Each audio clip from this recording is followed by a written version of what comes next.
Awaken একটা বড় media organisation, ওদের সাথে লড়াটা খুব মুশকিল আর জেতাটা অসম্ভব, বিশেষ করে কেসটা যখন সেক্সুয়াল হ্যারাসমেন্টের। লড়াই করার চেষ্টা যদি করেন তাহলে আপনি ভেঙে পড়বেন। অ্যাওয়েকেনের কতটা ক্ষমতা তার ধারণা আপনাদের নেই।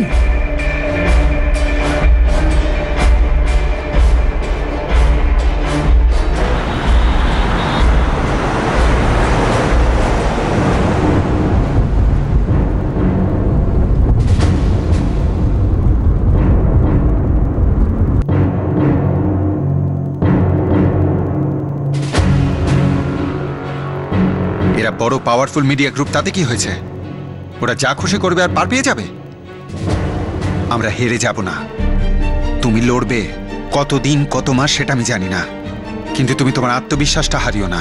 ওদের যা খুশি করতে দাও, কিন্তু তুমি চুপচাপ সহ্য করবে না।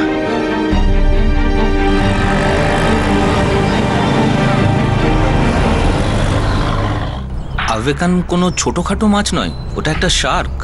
আর ছোটখাটো কোনো খবরের কাগজও নয়, একটা রেপুটেড মিডিয়া হাউস। তুমি জানোও না যে ওদের কোথায় কোথায় কানেকশন আছে। নিউজ বিজনেস এদের ইশারাতেই চলে। সঞ্জীব দা, এমনিতে তুমি আমাকে ইন্সপায়ার করো, আর আজকে ডিসকারেজ করছো? না না, ডিসকারেজ করছি না, ঘটনাটা জাস্ট বলছি। না দাদা, যাই হয়ে যাক, আমি ততক্ষণ লড়বো যতক্ষণ না ও নিজের দোষ স্বীকার করছে। ওরা এই কারণে আমাকে টার্মিনেট করতে পারে না যে আমি ওদের ব্যুরো চিফের আগেনস্টে সেক্সুয়াল হ্যারাসমেন্টে কমপ্লেন করেছি। উইমেন্স গ্রুপের চিফকে আমি চিনি, তুমি ওর সাথে যোগাযোগ করো। ওকে, নাম্বার দাও।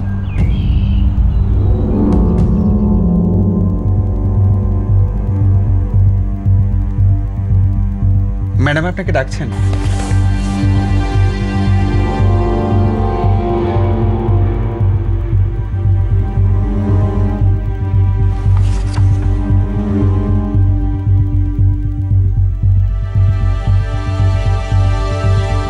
তো ওনারা বললেন যে তুমি ইনকম্পিটেন্ট। হ্যাঁ, কিন্তু আমি এটা মানি না। আমি অ্যাওয়েকেনে 3 মাস কাজ করেছি, আর এই 3 মাসের মধ্যে আমার 25টারও বেশি আর্টিকেল অ্যাওয়েকেনে পাবলিশ হয়েছে, আর এখন ওনাদের মনে হচ্ছে যে আমার কাজ অ্যাওয়েকেনের স্ট্যান্ডার্ডের নয়। সেটাই স্বাভাবিক। তুমি সেক্সুয়াল হ্যারাসমেন্টের কমপ্লেন করেছো, তাই ওনারা এই স্টেপ নিয়েছেন। ওকে, হ্যাঁ, এরকমই হয়েছিল। তুমি সিইওকেও কমপ্লেন করেছিলে? হ্যাঁ। ওখানে কি সেক্সুয়াল হ্যারাসমেন্টের সেল আছে? থাকলেও আমি জানি না, কোথাও কোনো নোটিশ নেই, কোনো ইনফরমেশন নেই। ঠিক আছে, প্রথমে তুমি সেক্সুয়াল হ্যারাসমেন্টের জন্য অশোক পুরোহিতের বিরুদ্ধে এফআইআর লেখাও, তারপরে আমরা স্টেপ নেব। ওকে, কিন্তু ওরা এফআইআর নেবে তো? অফকোর্স নেবে, কেন নেবে না? তুমি কখনো ডিসঅ্যাপয়েন্টেড হও না। ইন দ্য মিন টাইম আমি রিপোর্টার্স অ্যাসোসিয়েশনের সাথে কথা বলবো। এর সাথে সাথে তুমি লেবার কমিশনে এই ইললিগাল টার্মিনেশনের বিরুদ্ধে কেস করো। Thank you so much. আপনার সাথে কথা বলে অনেক সাহস পেলাম, না তো আমি ভেবেছিলাম এখানেও হয়তো সেরকমই শুনতে পাবো। ওরা খুবই পাওয়ারফুল, ওদের সঙ্গে লড়ে কোনো লাভ নেই। বেশিরভাগ সময় শক্তিশালী লোকেদের সঙ্গে লড়াইটা বৃথা হয়, ওদের ক্ষমতার কাছে আমরা খুবই নগণ্য। কিন্তু সিংহ আর খরগোশের গল্প তো আমরা শুনেইছি।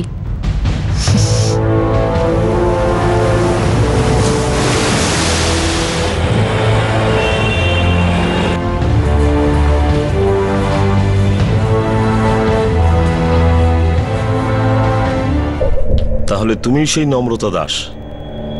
হ্যাঁ, আমি ওই ঘটনার ব্যাপারে শুনেছি। ওই ঘটনার ব্যাপারে? আপনি আমার কেসের ব্যাপারে শুনেছেন? হ্যাঁ। কিন্তু সেটা কি করে সম্ভব? আমি তো কোনো কমপ্লেন করিনি। পুলিশ আর প্রেসের অদ্ভুত সম্পর্ক আছে, আর আপনাদের অফিসে তো ক্রাইম রিপোর্টার আছেই। সে আমাদের থেকে খবর নেয়, আমরা তাদের থেকে খবর নিই। আমি ওই কেসেরই কমপ্লেন করতে এসেছি। ঠিক আছে, আমি স্টেশন ইনচার্জকে কমপ্লেন ডায়েরিতে নোট করতে বলছি।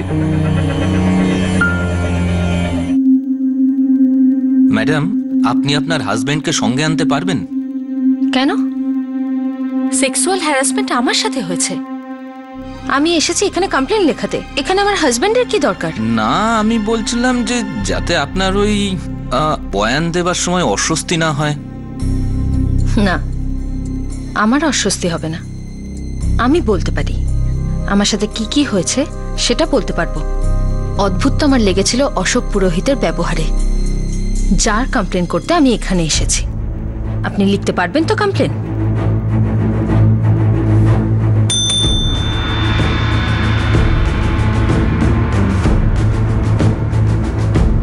যখনই সুযোগ পেতেন, যেখানে সেখানে যখন তখন জাঁতার সামনে ছুতেন। আমি অফিসে শাড়ি পরা বন্ধ করে দিলাম, কারণ ওনার হাত যখন তখন কোমরে চলে যেত। আমার হাত ধরা, আমার কাঁধে হাত রাখা যেন ওনার অভ্যেস হয়ে গেছিল।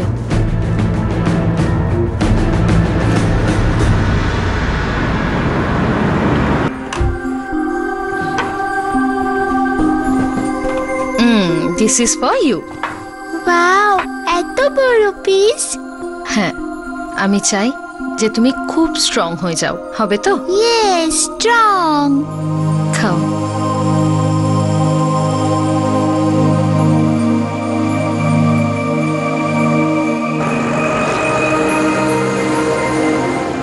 একটা কথা জানো, আমাদের সোসাইটিতে, এই পুরুষতান্ত্রিক সমাজে, যেখানে প্রায় সবকিছুই পুরুষদের হাতে, মা বাবার কাছে ছেলে সবচেয়ে বড়, তারপর মেয়ে।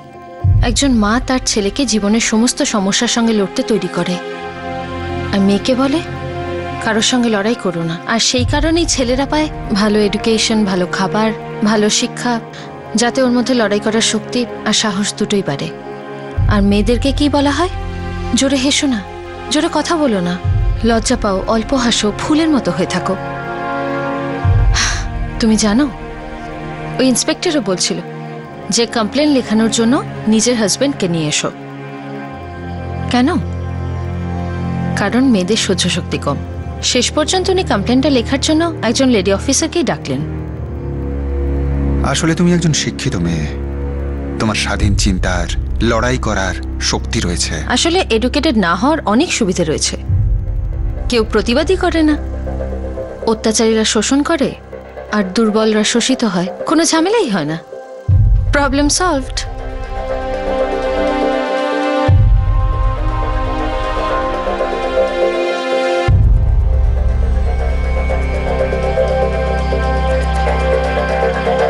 এটা তো শুধু একটা জেনারেল ডায়েরি করেছে, ওরা তো এফআইআর করেইনি।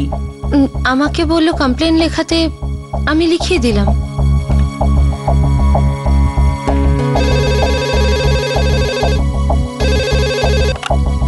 হ্যালো, আমি পিআই বলছি। অফিসার, মিসেস নম্রতা দাস কাল যে কমপ্লেনটা করেছিল সেক্সুয়াল হ্যারাসমেন্টের আগেনস্ট আওয়েকান নিউজপেপার, ওটা তো শুধু ডায়েরি এন্ট্রি হয়েছে, এফআইআর নয়। তাই নাকি? সেটাই তো আমি জানতে চাইছি যে এটা কেন হয়েছে। আমার এক্ষুনি এফআইআর কপি চাই। আমি ওমেন্স গ্রুপ থেকে কবিতা সান্যাল বলছি। ইয়েস ম্যাডাম, আমি এক্ষুনি চেক করছি ও তার কপি আপনাকে পাঠাচ্ছি। Thank you. এফআইআর রেজিস্টার হয়ে যাবে, এসব নিয়ে তুমি ভেবো না। একটা কাজ করো, তুমি রিপোর্টার্স অ্যাসোসিয়েশনের কোঅর্ডিনেটর দেবিকা ম্যাডামের সঙ্গে দেখা করো। আমি ওনাকে এই কেসের ব্যাপারে সবকিছু বলেছি। Thank you Kabita Devi, thank you so much. আর লেবার কমিশনে কেস করতে হবে, তার জন্য একজন লয়ারের সাথে দেখা করো। ওকে।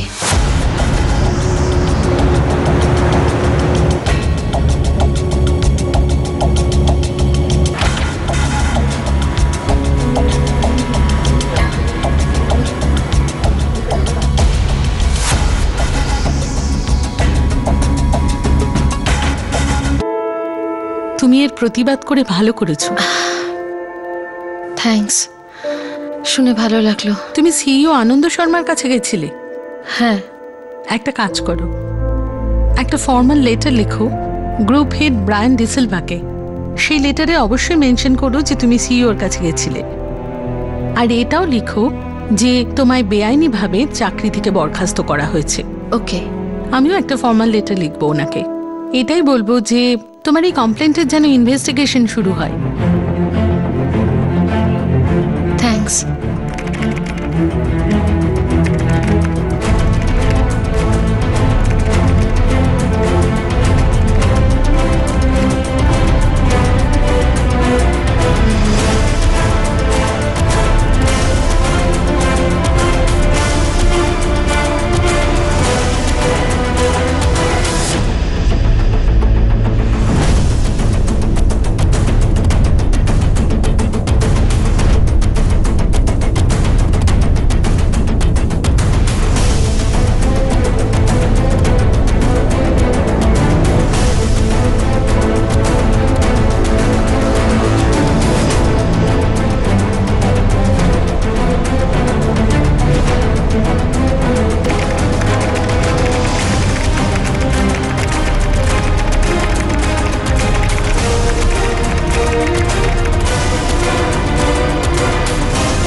ডিয়ার স্যার, এই চিঠিটি আমাদের অ্যাসোসিয়েশনের মেম্বার নম্রতা দাসের অভিযোগের ভিত্তিতে।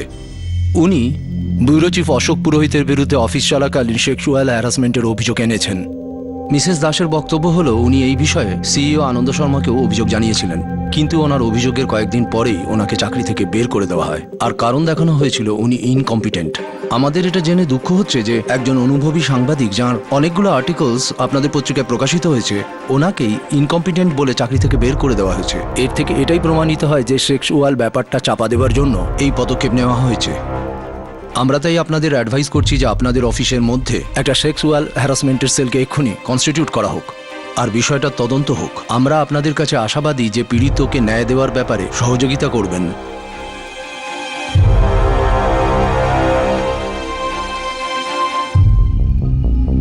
ডিয়ার ম্যাডাম, প্রথমেই আমি আপনাকে এটা স্পষ্ট করে জানাতে চাই যে মিসেস নম্রতা দাসকে ব্যুরো চিফ অশোক পুরোহিত টার্মিনেট করেননি।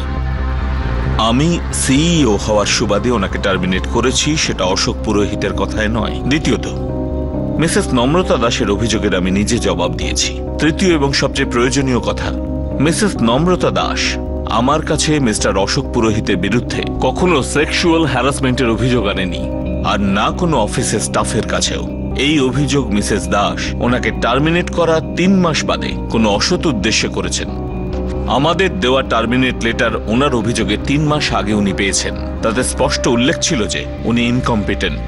সব শেষে আমি এটা জানাতে চাই যে আমাদের কোম্পানিতে কোনো সেক্সুয়াল হ্যারাসমেন্ট সেলের প্রয়োজন আছে সেটা আমার মনে হয় না।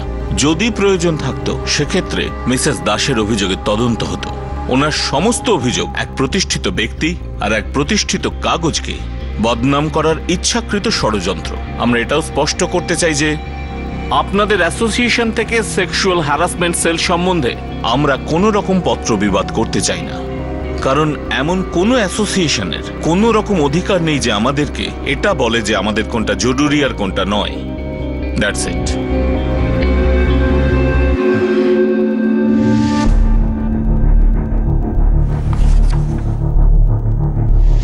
আমি এই মামলাটা শেষ দেখে ছাড়বো। তুমি কোনো উকিল ঠিক করেছো? অনেকের সঙ্গে কথা বলেছি, কিন্তু অওয়েকেনের এগেইনস্টে কেস নেওয়ার জন্য কেউ তৈরি নয়। আমি হিউম্যান রাইটস লয়ার নেটওয়ার্কের সাথে কথা বলছি। সেক্সুয়াল হ্যারাসমেন্ট সেলটা তাড়াতাড়ি তৈরি করে ফেলতে পারলে ভালো হয়। দেরি হয়ে গেলে এ বিষয়ে জবাব দেওয়া মুশকিল হয়ে যাবে।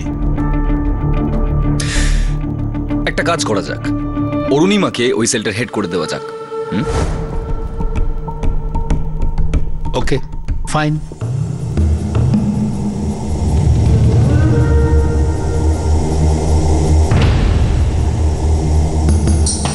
ঠিক আছে, আজ থেকে তুমি সেক্সুয়াল হ্যারাসমেন্ট সেলের হেড। Yes sir. আর সমস্ত স্টাফ মেম্বারই তোমাকে হেল্প করবে। ওকে ওকে।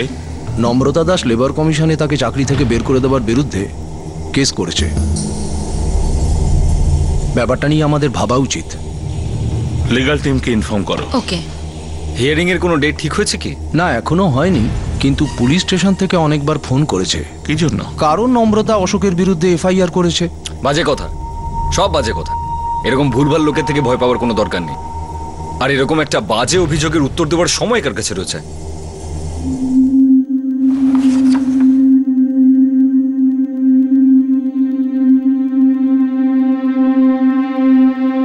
দেবিকা ম্যাডাম আমাকে আপনার বিষয়ে বলেছেন। তো আপনি এই কেসটা নেবেন তো? হ্যাঁ, নিশ্চয়ই। দেখুন, আপনি জোর করে হ্যাঁ বলবেন না, কারণ অওয়েকেন একটা পাওয়ারফুল অর্গানাইজেশন। সে তো বটেই, কিন্তু আমি আপনার কেসটা লড়বো। শ্যামল বাবু, আমার মধ্যে লড়ার সাহস আছে, কিন্তু কখনো কখনো আমিও দুর্বল হয়ে পড়ি। আমারও সাহসের দরকার, কারো সাহায্য দরকার। সেজন্য আপনি প্লিজ জোর করে হ্যাঁ বলবেন না। না, এরকম ব্যাপার নয়। আমি কেসটা লড়বো, আমরা একসঙ্গে লড়বো।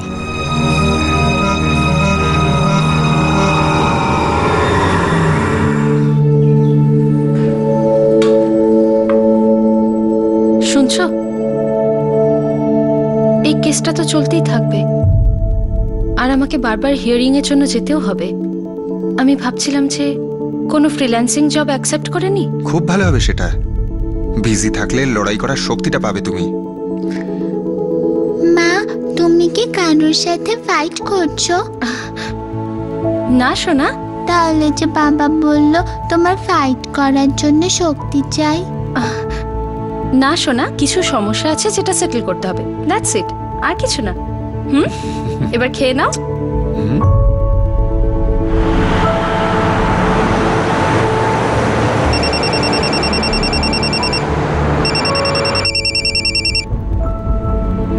Good morning Debika madam. Good news, আয়োকেন একটা সেক্সুয়াল হ্যারাসমেন্ট সেল কনস্টিটিউট করেছে।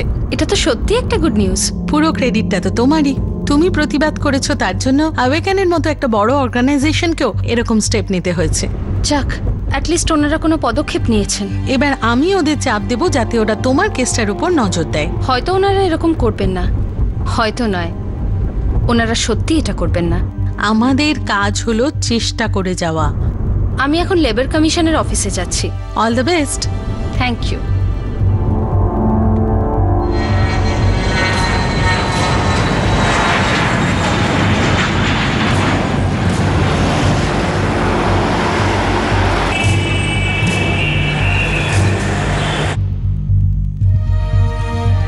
ওনার অভিযোগ হলো ওনাকে চাকরি থেকে বরখাস্ত করার কারণ সেক্সুয়াল অ্যান্ড প্রফেশনাল হ্যারাসমেন্ট। দুঃখিত, এই অভিযোগটা ভিত্তিহীন। আসল বিষয়টা হলো মিসেস নম্রতা দাস প্রফেশনে ছিলেন এবং ইনকম্পিটেন্ট ছিলেন, আর সেই কারণে ওনাকে সার্ভিস থেকে টার্মিনেট করা হয়। স্যার, মিসেস নম্রতা দাসের রেকর্ড দেখুন। ওনার বেশ কিছু আর্টিকেল ওয়েকেনে ছাপা হয়েছে, আর এরপরেও ওনার বিরুদ্ধে বলা হচ্ছে যে উনি ওনার কাজ করতে অক্ষম। স্যার, প্রফেশনাল অ্যান্ড সেক্সুয়াল হ্যারাসমেন্টের এই যে অভিযোগ করা হয়েছে, সেটা ওনাকে চাকরি থেকে বের করে দেওয়ার 3 মাস পরে করা হয়েছে। এটা একটা পরিকল্পিত অভিযোগ স্যার। এই সেক্সুয়াল হ্যারাসমেন্টের জন্য থানায় কোনো কপি আছে কি? হ্যাঁ স্যার, এই হলো এফআইআর এর কপি।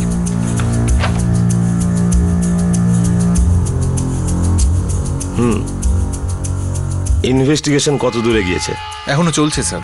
রিপোর্ট এখন আসেনি? না স্যার। এই মামলাটাকে তো আপনারা নিজেরা বসেই সমাধান করতে পারতেন। এটাও তো হতে পারে আপনারা ইন্টারনাল ইনভেস্টিগেশন টিম বসিয়ে এই মামলার সমাধানটা করতে পারতেন। স্যার, আলোচনা আর সমাধান তো তখনই হতে পারে যখন ওনাদের চাহিদাটা সঠিক হবে। সত্যি কথা বলতে কি, এই মহিলাটি সমস্ত অভিযোগ প্রতিশোধের উদ্দেশ্যেই করেছেন। ওনাকে চাকরি থেকে তাড়ানোর পরেই এসব ঘটছে। স্যার, কোনো রেপুটেড অর্গানাইজেশনকে কোনো এমপ্লয়ি কোনো সিদ্ধান্ত নিতে বাধ্য করতে পারে না, আর বেসলেস অভিযোগের উপর ভিত্তি করে আমরা কোনো রেপুটেড পার্সনকে কাঠগড়ায় দাঁড় করাতে পারি না।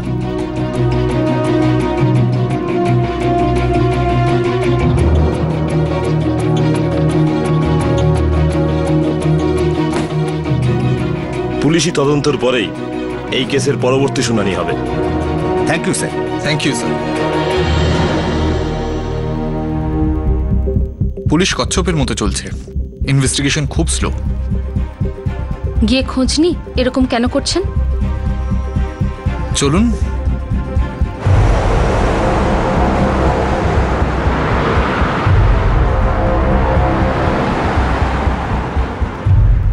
দেখুন ম্যাম, আমরা আওয়েকান অফিসে অনেকবার গিয়েছি, কিন্তু আমরা বারবার একটাই উত্তর পেয়েছি যে অশোক পুরোহিত অফিসে নেই।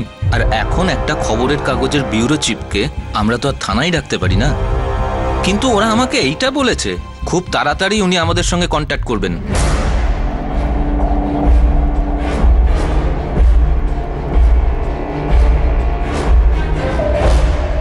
প্রথমত, নম্রতা এখন আর আমাদের অর্গানাইজেশনের এমপ্লয়ি নয়। কিন্তু কখনো তো ছিল।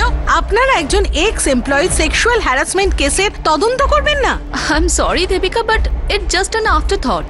আর এটা খুবই ভেবেচিন্তে করা একটা ষড়যন্ত্র। কিন্তু ওকে টার্মিনেট করার আগেই ও সিইওর কাছে রিপোর্ট করেছিল। এই অফিসে এমন কোনো এমপ্লয়ি নেই যাকে নম্রতা এই বিষয়ে কখনো কোনো কথা বলেছে। একজন অনেস্ট রেপুটেড সিনিয়রের ওপর এরকম অভিযোগ করা, I am sorry but I can't consider this.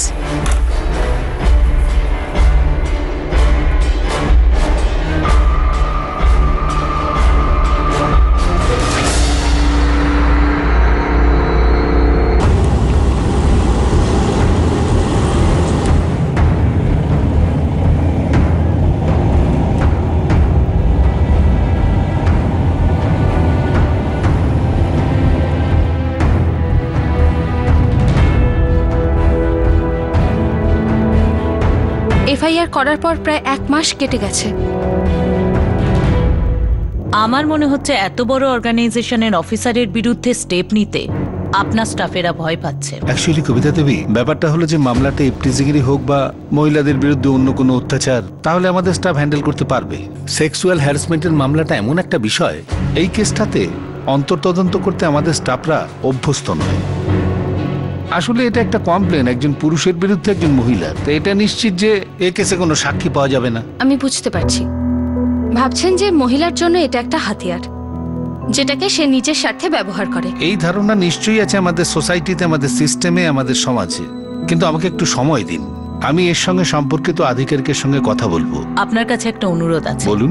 ওনাদের বলুন যে এই মামলা যত তাড়াতাড়ি সম্ভব তদন্ত করতে। Sure ma'am. থ্যাংক ইউ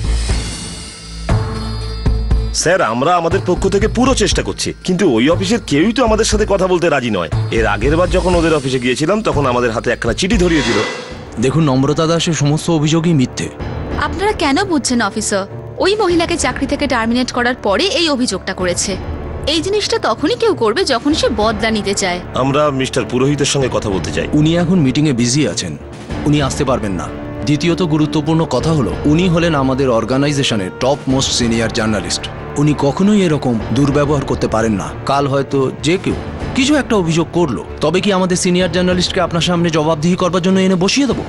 ওই লোকটা সম্মানের, ওনার এই অর্গানাইজেশনের প্রতি কন্ট্রিবিউশনের কোনো মূল্য নেই। হ্যাঁ, আমরা অন্য এমপ্লয়ীদের সঙ্গেও কথা বলতে চাই। দেখুন, ওসবের কোনো প্রয়োজন নেই। আমাদের সব এমপ্লয়ি অশোক পুরোহিতকে খুব সম্মান করেন, আর কেউ ওনার সম্পর্কে কিচ্ছু বলতে চান না। সো প্লিজ, আপনারা অযথা সময় নষ্ট করছেন।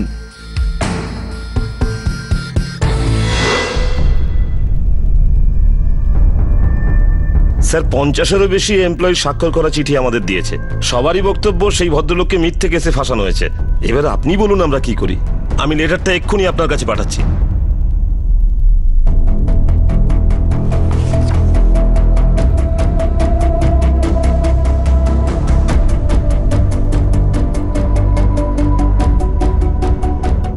ওরা চাপে পড়ে সিগনেচার করেছে।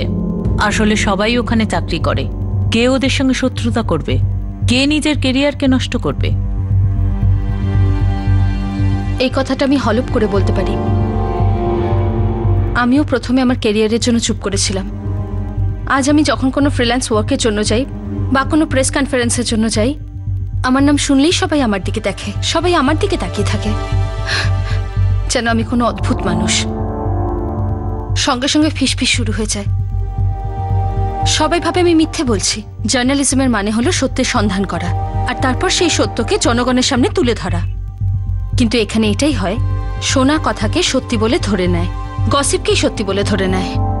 আমরা যারা সমাজকে সত্যিটা দেখাই, এমন একটা সত্যিকে সঠিক ভেবে সমাজের সামনে রাখি যাতে আমাদের ভালো হয়, আমাদের উপকার হয়, আমাদের জীবনটা যেন সহজ হয়। আমার এটা দেখে কোনো লজ্জাও হয় না, আর না কোনো অস্বস্তি হয় যে আওয়েকেনের মতো প্রতিষ্ঠানের একটা লোকেরও সত্যি বলার সৎসাহস নেই। কেউ অশোকের বিরুদ্ধে কিছু বলতে চায় না। এটা জেনে আমার কোনো দুঃখ হয় না, আর না আমি শকড হই।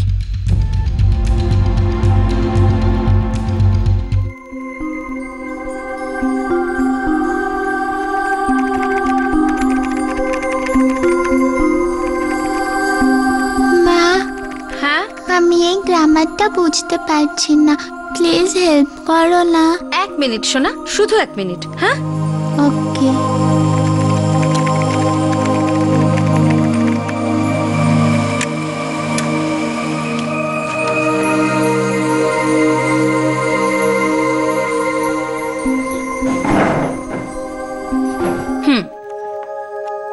আচ্ছা দেখো, বিগিন প্রেজেন্ট টেন্স। মানে মা যেমন তোমায় বলে যে কৃষ্ণা এক্ষুনি তোমার হোমওয়ার্ক করা শুরু করো, এর মানে এটাই হয় যে Krishna begin your homework now. আর বিগান মানে হলো past tense. Krishna began a homework 1 hour ago, মানে কৃষ্ণা 1 ঘন্টা আগে ওর হোমওয়ার্ক শুরু করেছিল। তাহলে মাম্মা বিগিন বিগান বিগান কি হয়? বিগান মানে যেমন ধরো মা সকাল 5টায় উঠেছিল আর উঠে তোমার ব্রেকফাস্ট বানাতে শুরু করেছিল, তার মানে হয় মামা হ্যাজ বিগান হার ওয়ার্ক, তার মানে মা তার নিজের কাজ শুরু করে দিয়েছে। আর মা বিগান বিজ্ঞানে কি তফাৎ? 1 মিনিট, এই অবধি লেখো, আমি এক্ষুনি আসছি।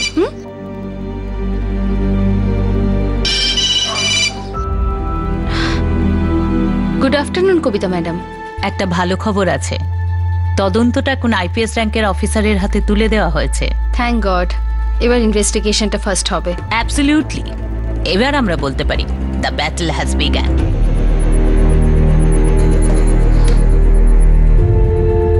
দেখাও। মাম্মা বিগিনিং এর কি মানে হয়? সোনা, বিগিনিং এর মানে হলো সূচনা। চলো এই লাইনটা লেখো এবার।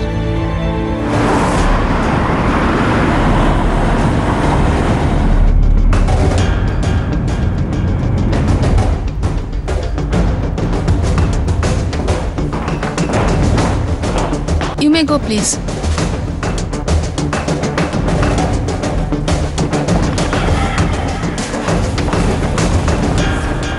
বাজে কথা, একদম ভিত্তিহীন অভিযোগ। অগস্ট 2002 আপনার বাড়িতে একটা পার্টি হয়েছিল যেখানে নম্রতা দাস উপস্থিত ছিল। হ্যাঁ, আমি ওই পার্টিতে অফিসের সবাইকে ডেকেছিলাম, তো স্বাভাবিক ব্যাপার যে নম্রতাও ছিল। আর আপনার ব্যবহারের জন্য ও হঠাৎ পার্টি ছেড়ে চলে গিয়েছিল। একদম মিথ্যে। ওই মহিলা আপনাদেরকে যা বলেছে সবই মিথ্যে। দেখুন, আমি এই ব্যুরো চিফ, আর যেহেতু আমি চিফ তাই এটা আমার কর্তব্য যে আমি আমার জুনিয়রদের ভালো কাজ করার জন্য সবসময় এনকারেজ করতে থাকি, আর নিজেদের স্টাফের কনফিডেন্স বাড়ানোর জন্য ওদের একটু বুস্ট করা তো কোনো খারাপ কাজ নয়। আর সেই জন্যই আমি নম্রতার কাজগুলোকেও তুলে ধরার একটা সুযোগ দিয়েছিলাম, আর ওর কয়েকটা আর্টিকেলস ছেপেও ছিলাম। আর আজ আমার সেই উপকারগুলোকে আমারই বিরুদ্ধে ব্যবহার করে আমার নামে অভিযোগ করছে। কে ছিল ও? কি জানতো? আর ও পারতই বা কি? নম্রতা সেদিন পার্টি থেকে তাড়াতাড়ি চলে গিয়েছিল কারণ তার ইভিনিং শিফট ছিল, আর এই কথা সে পার্টির আগের দিনই আমাকে বলেছিল। আচ্ছা, আপনি কি কখনো মিস্টার অশোক পুরোহিতকে নম্রতা দাসের সঙ্গে এমন কোনো ব্যবহার করতে দেখেছেন যেটা খারাপ? আই মিন, যখন তখন গায়ে হাত দেওয়া? আগে না, অশোককে আমি অনেক দিন ধরে চিনি। সে খুবই কালচার্ড এবং ভদ্রলোক, আর ও মহিলাদের সম্মান করে।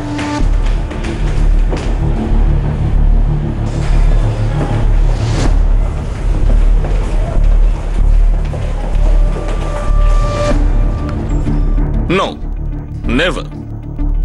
নম্রতা কখনোই সেক্সুয়াল হ্যারাসমেন্টের কোনো অভিযোগ করেনি।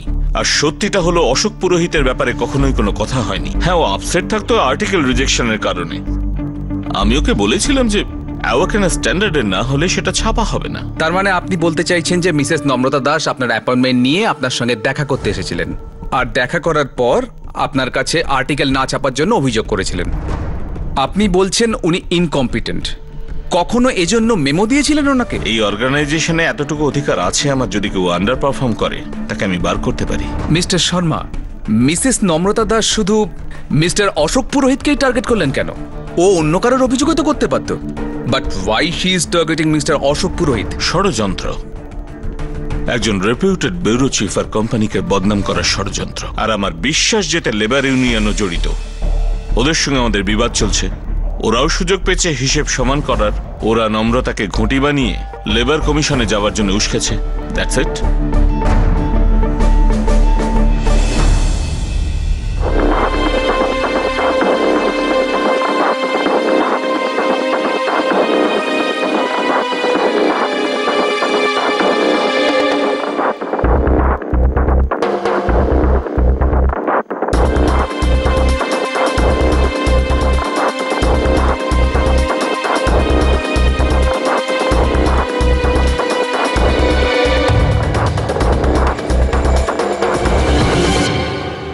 মিস্টার নিতিন কুমার, আপনি স্পোর্টস সেকশন দেখেন। হ্যাঁ স্যার। নম্রতা কি কখনো আপনার কাছে অশোক পুরোহিতের সেক্সুয়াল হ্যারাসমেন্টের ব্যাপারে কিছু বলেছে? হ্যাঁ স্যার।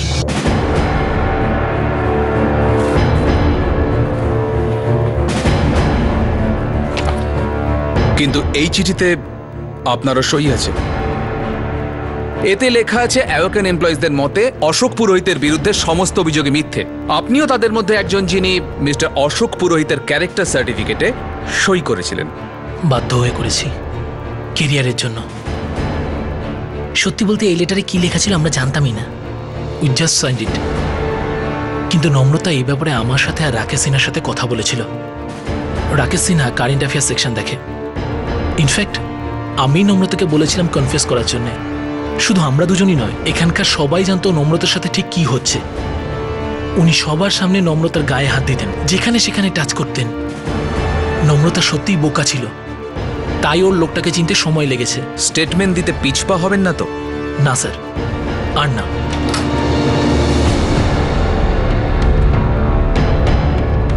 মিস্টার রাকেশ সিনহা, নম্রতা নিতিন আর আপনার সঙ্গে কথা বলেছিল। হ্যাঁ স্যার, কথা বলেছিলাম। আর তখন আমি ওকে বলেছিলাম যে ওর আগেও অশোক পুরোহিতের এরকম বিহেভিয়ারের জন্য আরও অনেক ইন্টার্ন জব ছেড়ে চলে গেছে। স্টেটমেন্ট দেবেন না পিছিয়ে যাবেন? ডেফিনেটলি দেবো sir.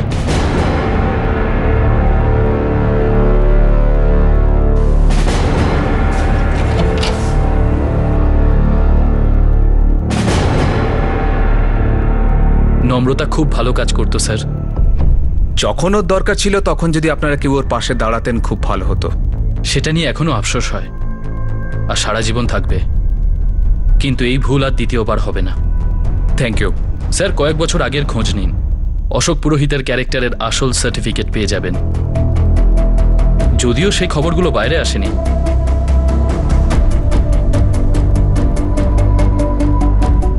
The battle had begun. যুদ্ধ শুরু হয়ে গিয়েছিল। শুরু হতে সময় লাগলেও অবশেষে শুরু হলো। নম্রতার সত্যিটা প্রমাণিত করার জন্য এটা কি যথেষ্ট হবে? ওর আত্মসম্মান অর্জনের জন্য নম্রতা সত্যি একটা খুব ক্ষমতাবান মিডিয়া হাউসের সঙ্গে লড়াই করছিল। আর এই লড়াইটা এত তাড়াতাড়ি শেষ হওয়ার ছিল না।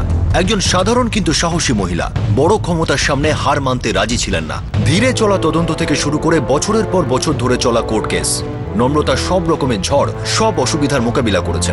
বহু বছর ধরে চলা নম্রতার লম্বা কাহিনীর তৃতীয় তথা শেষ ভাগ আমরা আপনাদের দেখাবো পরের দিন, পরের এপিসোডে। ততক্ষণ নিজের খেয়াল রাখবেন, সুরক্ষিত থাকবেন, আর সবচেয়ে জরুরি সতর্ক থাকবেন। জয় হিন্দ।